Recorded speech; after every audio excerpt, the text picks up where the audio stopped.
Hey, don't forget to check out our exclusive shirts at AnimeUproar.com, including Escanor, Praise the Sun, Meliodas, Feel the Wrath, Demon King Meliodas, All Hail the King, and many more. All the designs are exclusive originals made by pro manga artist Kuzomari, and every shirt you buy helps support this channel.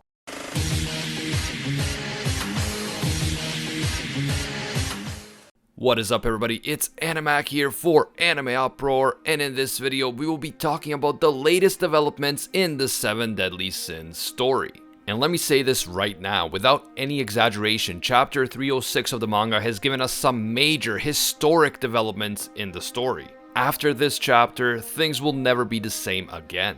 I will of course be delving deep into all of this in the video, but before we get started, please remember this will contain manga spoilers up to chapter 306 of the 7 Deadly Sins manga. Proceed with caution, you have been warned. If you enjoy these types of videos and you want to see more, you can leave a like to let me know. And if you're new to the channel, don't forget to subscribe and hit that notification bell. In case you didn't know, we are hosting live discussions of the 7 Deadly Sins chapters every week, Wednesdays, 5 PM Eastern Standard Time on Twitch. If you want to hang out and chat with us live about everything that happened in that week's chapter, follow us at twitch.tv/AnimeUproar, link in the description. Now, first things first, am I the only one who, while reading this chapter, just kept thinking, where is Hawk? In one panel, we see a little thing beside Merlin's shoulder that might be Hawk in his miniature form, like the one he ended up in after the fight with Demon Hendrickson. And there are some little dark smudges that we see in other panels that might be Hawk, but there's just no way to tell for sure. After the events of chapter 305, in which Hawk attacked the Demon King and distracted him so that Diane and Bond could tag team him into submission, I've been wondering what in the world happened to him, and the fact that it hasn't been addressed by any of the other characters is very strange. And if Hawk just became really small again, wouldn't someone have said, hey guys, Hawk is super small? On top of that, why couldn't Hawk enter Meliodas' mind along with the Sins earlier on? And why did the Demon King keep calling him a rare beast? And how is all of this tied to the Mother of Chaos? The fact that no one addresses or even mentions Hawk at all in this chapter just makes me even more curious about what exactly happened to him after his encounter with the Demon King. If you have any thoughts or theories, please share them down below because I'm very curious to see what you guys think. Looking at the title of chapter 306, in the official translation it's called The End of a Long Journey, and from the look of it, the last stop on this journey was the act of removing the curses that had been placed on Meliodas and Elizabeth by the Demon King and the Supreme Deity. But I will get back to that in just a bit. As the Demon King is seemingly defeated, the lesser demons who were attacking Leones suddenly stop their attack and begin to retreat. Now that the Demon King has been defeated and the threat to the Goddess clan has been eliminated, Ludoshel starts to get Thanos'd, and by that I mean he is no longer able to maintain his physical form and he begins to disintegrate. Mael, who unlike Ludoshel seems fine, probably due to the fact that he was sealed away inside his real body after the last Holy War because of the whole Estarossa thing, says that the threat of the Demon King is finally gone.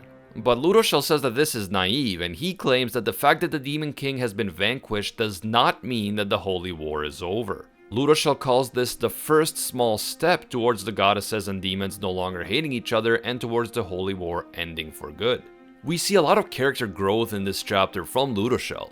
So far, we have known him to be a ruthless archangel who wanted to exterminate all the demons, and as someone who took part in destroying innocent demons who didn't do anything wrong because he believed the demons are such horrible creatures that destroying them is actually doing them a favor. There were a few exceptions to this type of behavior from Ludoshel. He did show some compassion for people like his brother, Elizabeth and Hendrickson, but overall he was a pretty ruthless character up to this point.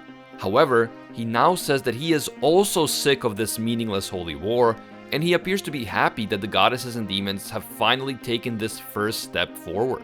As Elizabeth thanks Ludoshel and Mael for risking their lives to help them, Ludoshel disintegrates and disappears. This is actually pretty sad for Mael, who just recovered his memories and realized that he had been separated from his brother all this time, and now he has to lose him again. I am very curious to see what Mael is going to do with his life from now on. He is no longer a demon, he doesn't have his brother, he has all these regrets about the horrible things he has done as Estarossa, and as of right now, the other goddesses still don't have their physical bodies, so in some ways he is pretty alone. But anyway, even though the Demon King has seemingly been defeated and everyone is finally reunited, including all the Sins and Meliodas in his normal form, there is still the matter of Elizabeth's curse, and she now has only 1 day before the curse activates. Elizabeth says that she doesn't mind as long as everyone is okay and Meliodas is back to his normal self. After all, she will still keep reincarnating, so she will eventually see everyone again. But surprisingly, in that moment, Meliodas says that he knows how to break the curse, and that he somehow gained enough power to do it as he was escaping purgatory.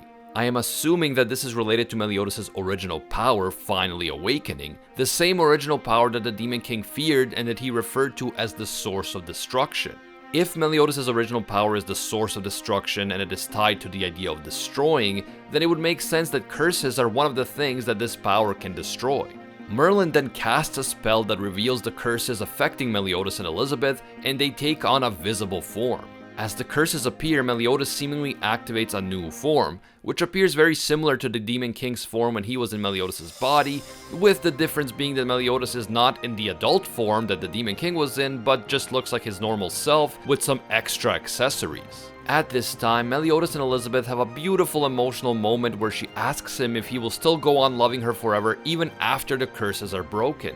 And Meliodas, in his classic fun-loving and playful style, says that of course he will love her until she gets sick of him. I have to say that I absolutely loved this moment. It seems to capture the personalities of both Elizabeth and Meliodas perfectly, and it really brings out the things that we love about these characters and their relationship. Meliodas proceeds to destroy the curses and they dissipate. Meliodas says that now their long journey is finally finished, but Elizabeth says that no, it's only just begun. The chapter ends as the Sins decide to head back to Leones, and the captions on the side of the final page say that now the 3,000-year journey heads towards its final stop. We also learned that the next chapter is called Epilogue 1, and the word epilogue normally refers to a section at the very end of a book, so these are some pretty clear indications that the Seven Deadly Sins manga may be ending within the next few weeks. We can assume that because the next chapter is called Epilogue 1, there will be at least one more epilogue chapter in which we will get to see the aftermath of the battle and how everyone will go on with their lives from here on out. Kind of like the photographs at the end of Fullmetal Alchemist Brotherhood, in which we briefly see what happens after Ed, Al, Winry, and the rest get older and continue to live their lives, presumably happily ever after.